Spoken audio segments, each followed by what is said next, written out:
KXLY4 News Morning Sprint is brought to you by Park Gordon Law. It is 6:53. Time to get you ready for this Wednesday and your morning sprint. Caroline Flynn is live in North Spokane at a new gym where you can spice up your workout routine. But first, we're going to go to Kelsey Morgan with changes that will mean some students in Meade are about to lose their school. Well, the Meade School District announced last month it was facing a $12 million budget shortfall. In order to make up for that, but save teacher jobs, district leaders said they were considering shutting down the Meade Alternative High School and the River Point STEM Academy. When that plan was announced, students and families packed a school board meeting to plead with the district to come up with some other way. I can't learn from textbooks. I can't take regular tests like regular students. But last night, the district made it official. A letter from the board president reads, in part, the decision to close the alternative school and the River Point STEM Academy has been particularly hard. Our decision is strictly based on the need to address the budget shortfall while still being able to deliver quality instruction to all. Counselors will begin talking with students at those schools today to figure out how to shift them to one of the district's other high schools. It's not yet clear what will happen to staff members.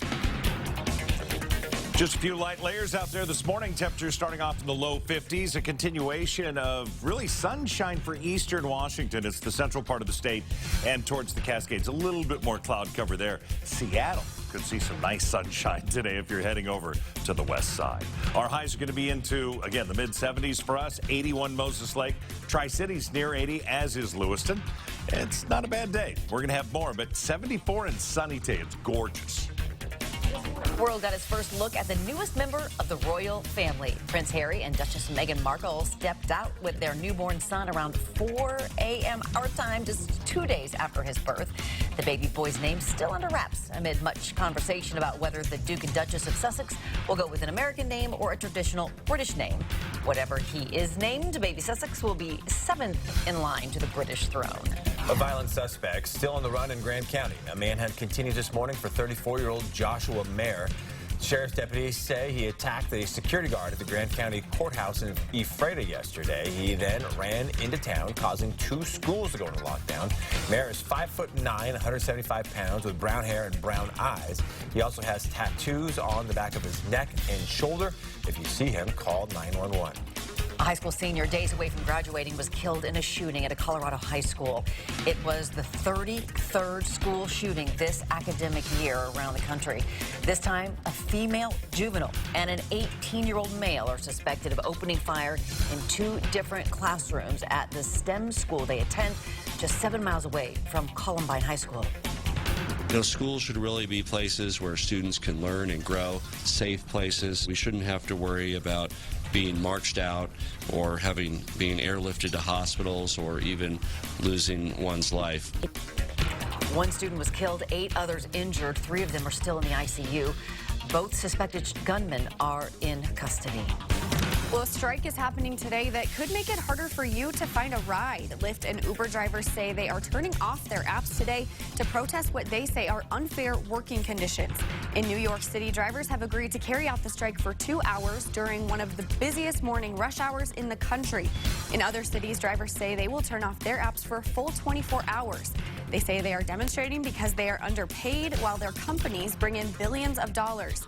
Today's strike is just 2 days before Uber is set to go public, a move which is expected to generate $80 million for the company.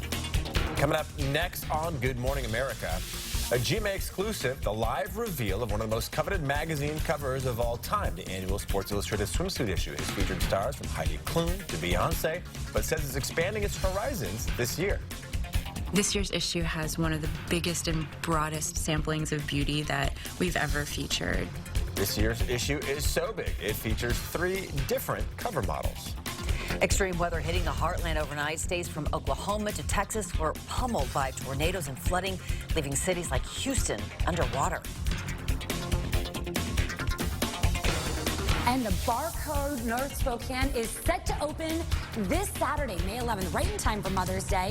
If you come on down this Saturday, you can take a shot at some free classes, get a studio tour. They're going to have a photo booth, treats, so much more. Also, we mentioned to you guys before that they had this pretty cool $5 child watching thing. If you take the mid-morning classes, they're going to have some great deals on packages like that for Mother's Day this weekend, too. Well, someone is making bombs on the Palouse. 2 homemade bombs have been found in Moscow and Pullman within 4 days of each other. The first was found last Wednesday in Moscow. Investigators confirmed it was an active explosive, which was safely contained by the Spokane Bomb Squad. Then, last Sunday, on May 5th, a pipe bomb was found in Pullman's City Playfield. Police Chief Gary Jenkins says the device had a fuse, which someone had tried to light. This is no joke at all. This is serious business. Someone actually could be killed from one of these devices.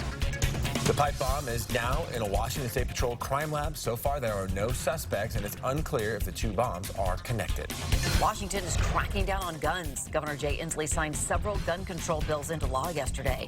One bans 3D printed guns and untraceable firearms. Others closed several loopholes, including one that allowed people with histories of violence or incompetence to stand trial to buy a gun. Another bill allows the removal of all guns from homes where there is a history of domestic violence calls. Happy Life Month continues tomorrow on Good Morning Northwest. A beautiful yard and garden for a happy life. We're getting summer ready with the pros at Ritter's Garden and Gift. Learn which plants to buy now, how to keep them healthy, and more garden know-how.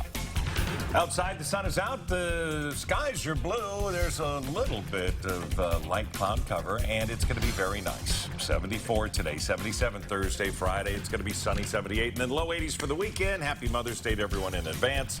There, check it off my list. I'm done. You're not done. Get that card in the mail. All right, GMA is coming up right now. Stay tuned.